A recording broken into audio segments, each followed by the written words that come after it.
தமிழக வெற்றி கழகத்தோட 100 நாள் ஆட்சியில் வந்து சட்டம் ஒழுங்கு சரியில்லை, போதை பழக்கம் சட்டம் ஒழுங்கு தமிழகத்தில் எப்படி இருக்கு? குறிப்பாக பார்த்தீங்கன்னா இந்த ஒரு மாத காலத்திலே பட்டியலின அந்த சமூகத்தை சேர்ந்த மாணவர்கள், பள்ளி மாணவர்கள், கல்லூரி மாணவர்கள் பாதிக்கப்படுறாங்க. நிறைய பேர் வந்து படுகொலை இருக்கு. இதை பற்றி எப்படி பார்க்குறீங்க? இல்லை, இந்த மாதிரியான சமூக சிக்கல்கள், வன்முறைகள், படுகொலைகள் ஆகியவற்றிற்கு ஒரு குறிப்பிட்ட கட்சி அல்லது குறிப்பிட்ட ஆட்சி மட்டுமே பொறுப்பேற்க முடியாது. நம் ஒவ்வொருவருக்கும் அதிலே பொறுப்பு இருக்கிறது. அதனை கட்டுப்படுத்துவதற்கு சமூக ஆர்வலர்களுக்கும் பொறுப்பு இருக்கிறது. முதலமைச்சரின் கவனத்திற்கு இதை கொண்டு சென்றிருக்கிறோம். தலித் மக்களுக்கு எதிரான வன்கொடுமைகள், போதைப்பொருள் புழக்கம் ஆகியவற்றை கட்டுப்படுத்த அல்லது ஒழித்து கட்ட முதலமைச்சர் தனிப்பட்ட முறையில் கூடுதல் கவனம் செலுத்த வேண்டும் என்பதை வலியுறுத்தியிருக்கிறோம்.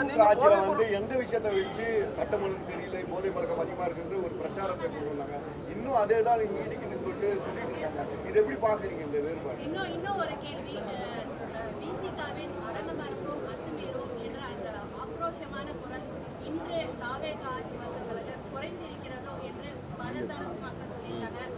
திருமாவின் குரல் எப்படி இருக்கு?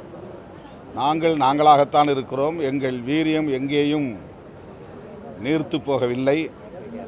திட்டமிட்டு சிலர் அப்படி எங்களுக்கு எதிராக ஒரு உளவியல் சிக்கலை உருவாக்குவதற்காக பரப்புகிறார்கள். இது வெறும் அவதூறு, அவ்வளவுதானே தவிர எந்த இடத்தில் எப்படி எங்கள் குரலை உயர்த்த வேண்டுமோ அப்படி நாங்கள் உயர்த்தி கொண்டு தான் இருக்கிறோம்.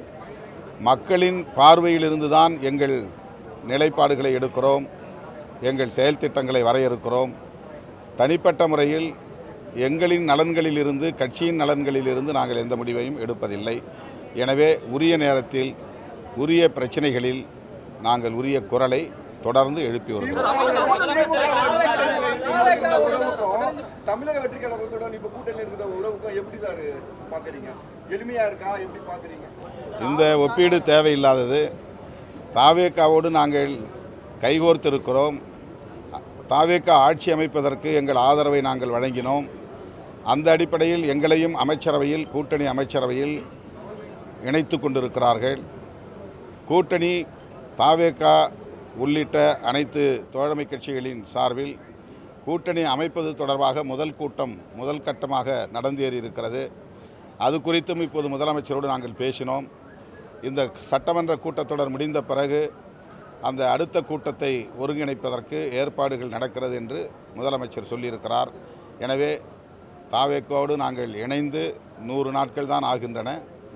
அவர்களோடு தொடர்ந்து இணைந்து பயணிப்போம் என்பதை நேற்றைய மாநாட்டிலும் நாங்கள் உறுதிப்படுத்தியிருக்கிறோம். ஆளுங்கட்சிகளோடு பயணித்தோம், இனி ஆளும் கட்சியாக பரிணமிப்போம் என்கிற ஒரு முழக்கத்தையும் இந்த மாநாட்டிலே நான் முன்வைத்திருக்கிறேன். இன்றைக்கு கூட்டணி அரசில் நாங்கள் அங்கம் வகிப்பதன் மூலம் நாங்களும் ஒரு ஆளும் கட்சி என்கிற அடையாளத்தை பெற்றிருக்கிறோம் என்பது ஒரு வளர்ச்சி. இந்த வளர்ச்சியை தமிழ்நாட்டு மக்கள் எமக்கு வழங்கியிருக்கிறார்கள். அவர்கள் விருப்பப்படி எங்கள் அரசியல் நிலைப்பாடு இருக்கும்.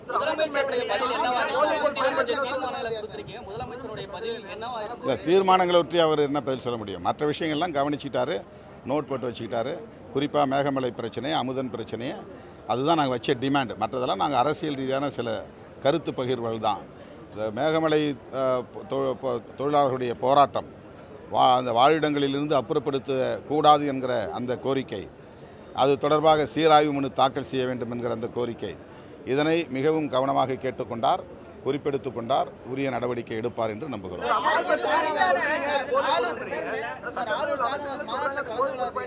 இல்லை, அதை தான் நாங்கள் சுட்டி காட்டினோம்.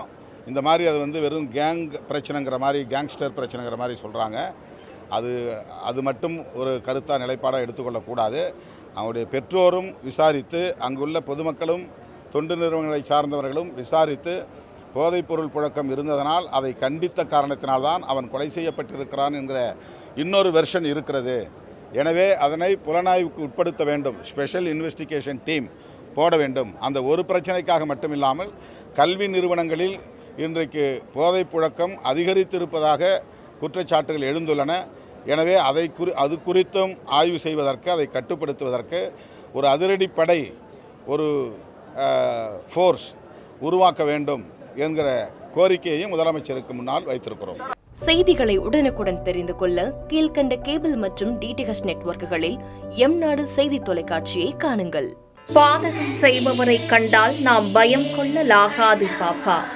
மோதி மிதித்துவிடு பாப்பா, அவர் முகத்தில் உமிழ்ந்துவிடு பாப்பா. அண்மை செய்திகளை உடனுக்குடன் தெரிந்து கொள்ள இணைந்திருங்கள் எம்நாடு தொலைக்காட்சியுடன்.